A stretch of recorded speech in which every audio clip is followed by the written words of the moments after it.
I'm Harry Potter. The book caught me immediately. I mean, Jo Rowling writes with such a imagination. You know, she has such a vivid imagination and such a wonderful sense of humor. And you know, it's a mythic book. And Harry himself is, in so many ways, and every person and every man. He comes from a dysfunctional family. His parents are dead. He's not a great student.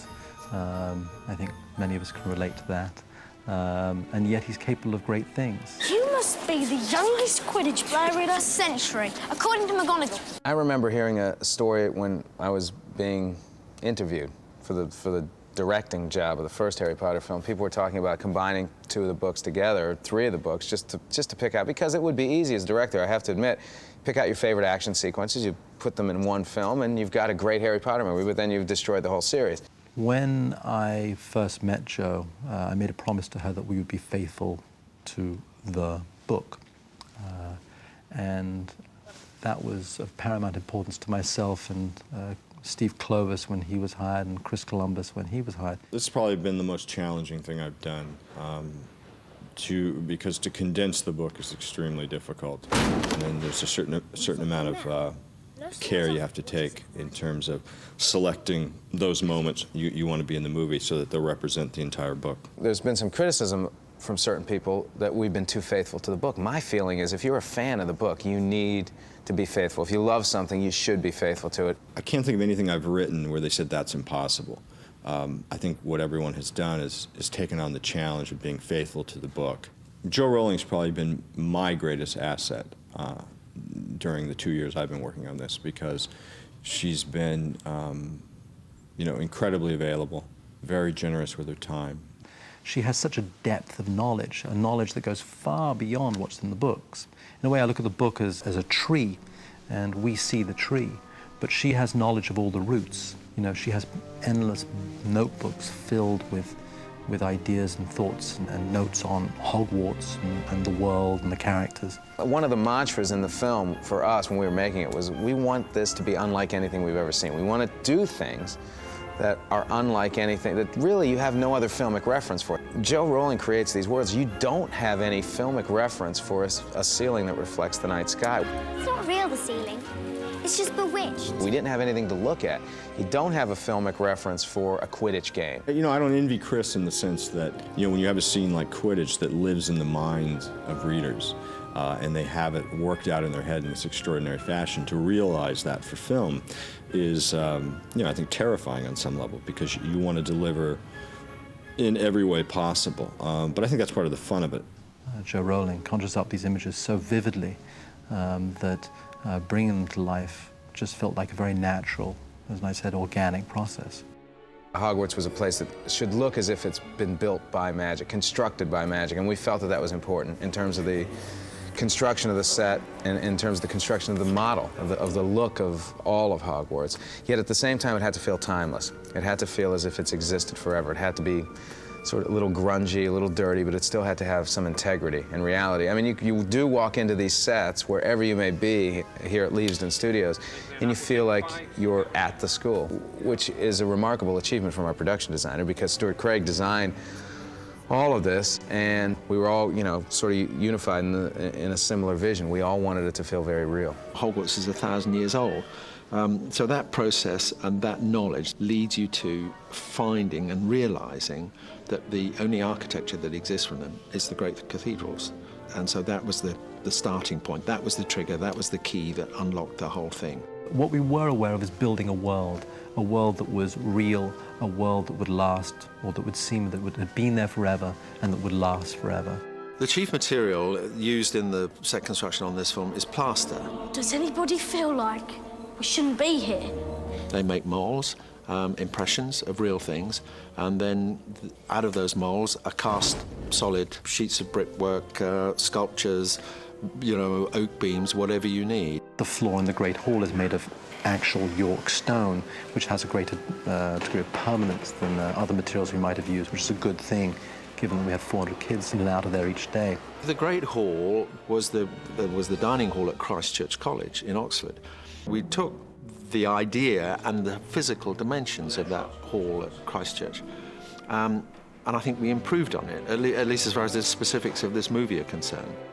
Hogwarts is a place that's rooted in reality in terms of architecture, but certain parts of that architecture, like paintings on the wall, may move.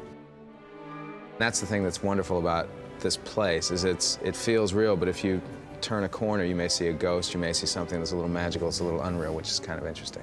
What's pleasing about what we've done and what we're continuing to do is the number of children especially who said, oh, it's just like I imagined it would be. Set and action! This is no graveyard. It's a chessboard. The chessboard was built as a complete set, so walking onto that set for the first time was absolutely staggering. I'll never forget working on that set. I was so excited about doing the chess scene that I used to go to the construction site every couple of weeks just to see how it was progressing.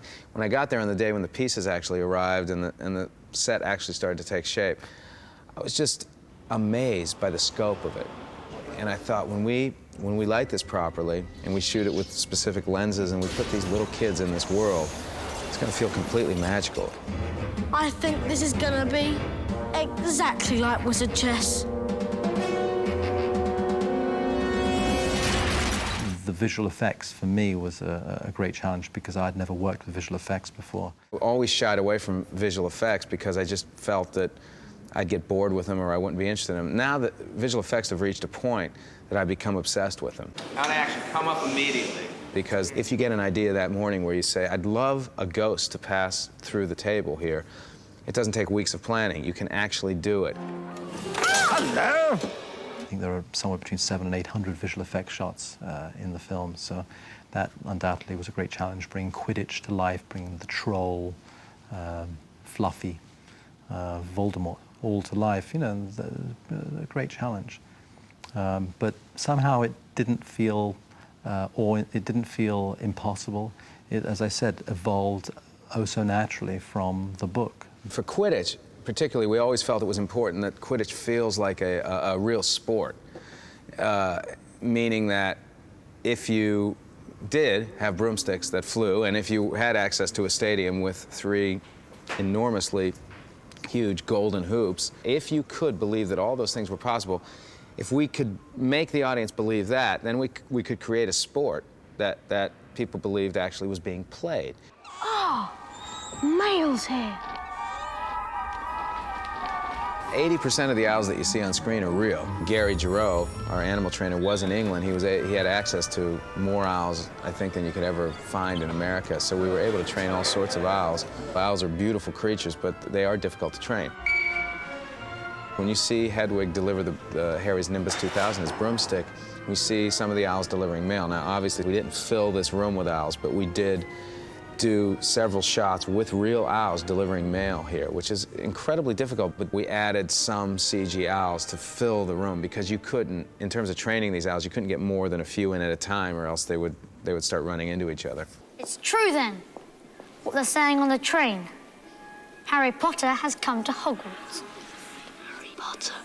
We'd been looking for Harry for quite some time. I'd begun looking for Harry before Chris Kolambuss came aboard in November of 1999. And here we were in July and we hadn't found our Harry. And Steve Clovis and I went off to the theatre. And I walked into the theatre and there was this boy. And so I was struck by him, and all through the play I could barely pay attention. I was looking behind me at this person who had this quality, this old soul. I realized that this boy had something very special, had the quality that we were looking for. Ow! You stood on my foot! Obviously, we tested a lot of kids, and once we saw these 3 kids on screen together, in their initial screen test, we realized that there was an enormous amount of chemistry between them, and we thought, these are the kids, and they fit together. What if I make a fool of myself? You won't make a fool of yourself. It's in your blood. We had the most fantastic group of actors, children and adults alike. Once those kids got together and once they formed that bond, the chemistry only intensified. And it was the 3 of them and then all of the other kids who were together on the set every day. They just immediately became their characters and hit it off. At Hogwarts, we have our very own school. We educate each and every child that works on the film, from the doubles to the stand-ins, the extras, and Dan Rupert and Emma, the three principal kids. Come on, guys. This one will be the last day, no matter what happens. Focus. One of the challenges we had to face was making this film on a schedule when you only had your lead actors on set for 4 to 4.5 hours a day. The children were allowed on site at the studio for 9.5 hours a day.